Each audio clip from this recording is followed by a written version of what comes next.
Hey ladies, I hope everyone is doing well. I wanted to come on and do an update because I had not been on in a long time to tell you how things are going with my IVF journey. I gave a quick update, like 40 seconds, and felt that that was a bit insufficient. So I figured I would come on and update you all. So in that update, I told you that February 16th was my negative HCG. And then I have not had a menstrual cycle since. Well, I was having abdominal pain, pelvic pain, so I went to the doctor and I developed 2 rather large cysts on each ovary. So I was not able to cycle in March or April because the cysts still had not resolved. So as of 2 weeks ago, I was put on birth control, and then I go in tomorrow to determine if the cysts have resolved. So if the cysts have resolved and I stop the birth control tomorrow, I should be able to start my stem medications within a short time frame. This is the last time I'm going to cycle with my own eggs.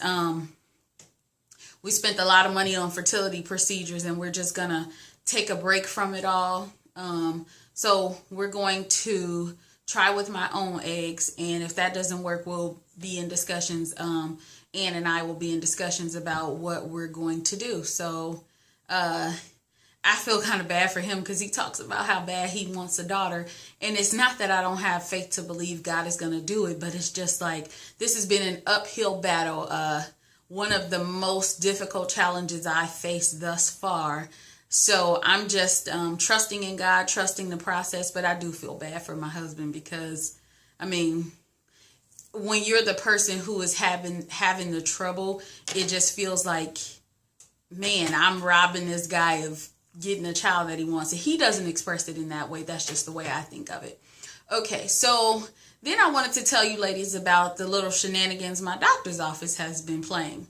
So I got a call. Well, first, let me backtrack. So I told you ladies, the way my insurance works is that they cover all of my medications, right? And then the insurance will cover 50% of the contracted rate that they have with your doctor. So the contracted rate in my doctor's office is $7,000 and some change. So I knew I would have to pay at least $3,000 for the IVF procedure, okay? They pay half, we pay half.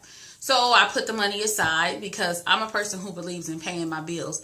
I want my employer to pay me, so I'm not going to rip anybody off. That's not the nature of who I am. But I had this feeling that they would come up with some trickery regarding being paid.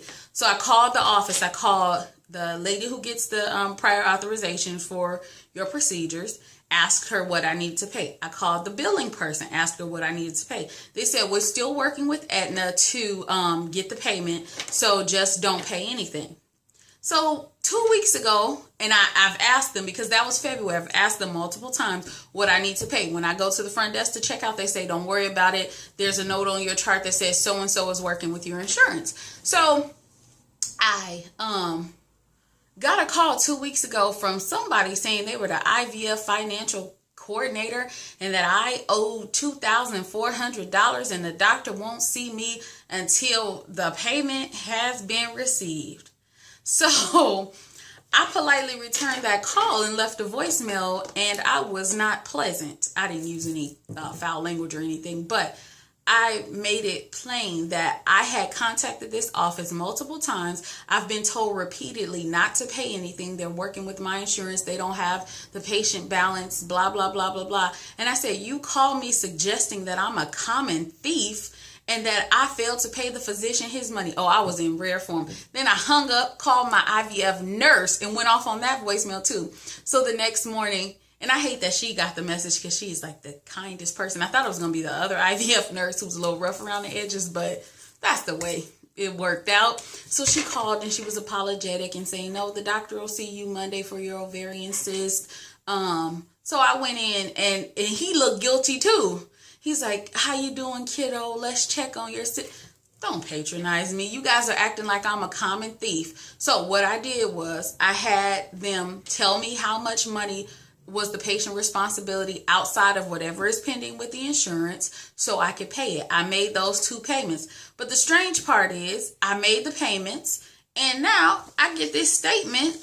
Look at all this. They've itemized all the charges because I guess I put that on the voicemail too. You've never sent me any itemizations, blah, blah, blah. So they send me a bill that say I owe $2,000. Now, I don't know if it just takes a minute for their system to update in terms of receiving payments, blah, blah, blah. But this is an absolute fiasco. I've never been through any insurance issues like this. Insurance money comes out of my paycheck. I go to the doctor. With this insurance, we don't have a copayment. But typically, I would pay my copayment and leave it at that. Like I've gotten, when I had the insurance through my hospital who's self-insured, I've gotten small bills like an additional $10 for your labs and all of this stuff. But all of this, we don't know how much you need to pay, which translated into you didn't pay us. Which is an absolute lie. I asked 3 times what I needed to pay and nobody knew. And so now it's just been a fiasco with them. So I'm going to go in tomorrow and I'm going to ask them why my account has not been updated to reflect my payment. But them acting like I'm just some common thief, or maybe I'm just sensitive. And the issue, and I'm going to say this and it's going to be not meant to be offensive, but I'm the only